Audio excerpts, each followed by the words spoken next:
3 years ago, Ben Brooks-Dutton was walking home with his family when a car mounted the pavement. Ben and his baby son Jackson escaped unhurt. The car struck and killed his wife, Desireen. During the trial, it emerged that the 85-year-old driver, Jeffrey Lederman, had mistaken the accelerator for the brake. Now, Ben's launched an online petition calling for compulsory retesting of motorists once they reach the age of 70. At the moment, they only have to fill in a self-assessment form every 3 years, and Ben's with us now. Very good morning to you. Good morning. We mentioned that moment in time when tragedy struck your family. Just tell us a little more about the incident itself.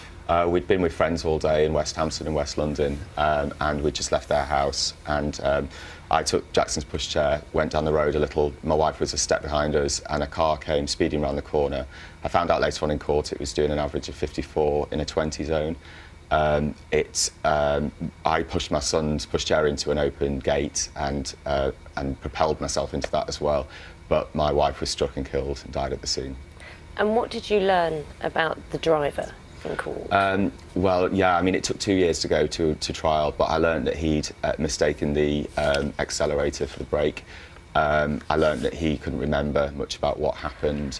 I learned about different parts of his medical past and things like that. And so he was 85? He was 83 when it happened. He was 85 when it He's 85 now. Yeah. And his age is something that has been focused on in terms of what you want now for older drivers, and tell us what you'd like. Yeah, I mean, it's not just about his age, because as a result of what happened, so many people got in touch with me. I write a blog that's had millions of hits, and lots of people got in touch with me and said that they know they've got elderly relatives that they believe shouldn't be on the roads anymore, that they think are a risk. And so I just thought, well, policy's not working. Well, there's no policy there as such, and people are being relied to deal with this personally, but it isn't working because people are falling out as a result of trying to speak to their parents, or they're just not getting through. And that's the consistent message I kept getting, so I just think it needs to be something in policy instead. You'll be well aware that statistically, young drivers, at 17 to 24-year-olds, are higher risk of having accidents than older drivers. That's right. How do you square the notion of,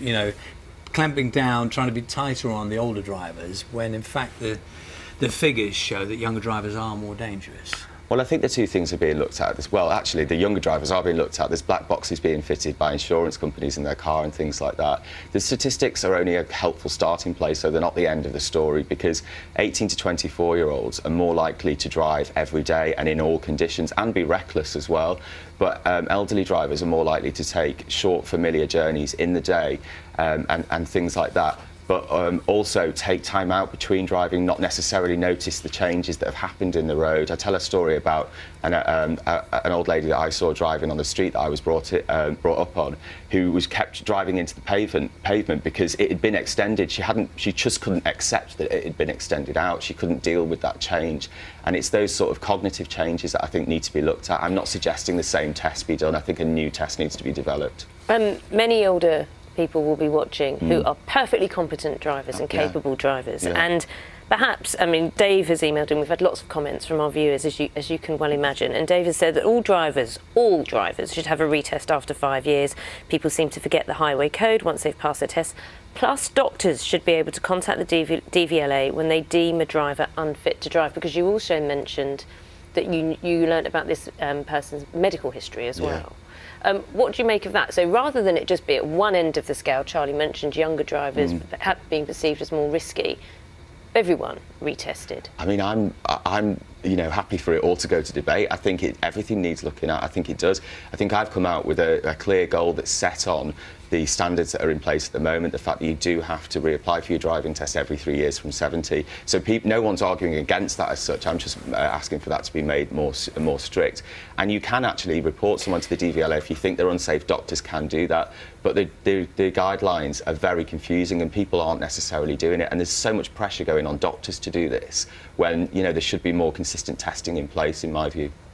And just at the moment, how do you think the system as it stands works? I know you say it doesn't work well enough, but is it kind of self-reporting that happens? Are you basically saying that someone hopefully at some point goes, you know what, I don't think I'm safe on the road? Yeah. Is that essentially where most people stop driving? it's self-assessment. So there's certain things that are in there that, for example, if you suffer from abnormal heart rhythms, arrhythmias they're called, that can lead to heart attack, you have to report those to the DVLA. Once you've had the heart attack, you don't have to. It's so confusing. People have to self-assess and report when there's something wrong with them, but they don't know all of those things, really. How many people are going to actually actively go on the DVLA and website and look for those problems and then go ahead and report them? I think more attention needs to be paid, and it to be less about self-assessment, because for me that's a bit like saying hands up, I'm a safe driver. No one wants to think that they're not. Okay, Ben, thanks for talking Thank to you. us. Let's see, time now is 8:54. Storm Abigail.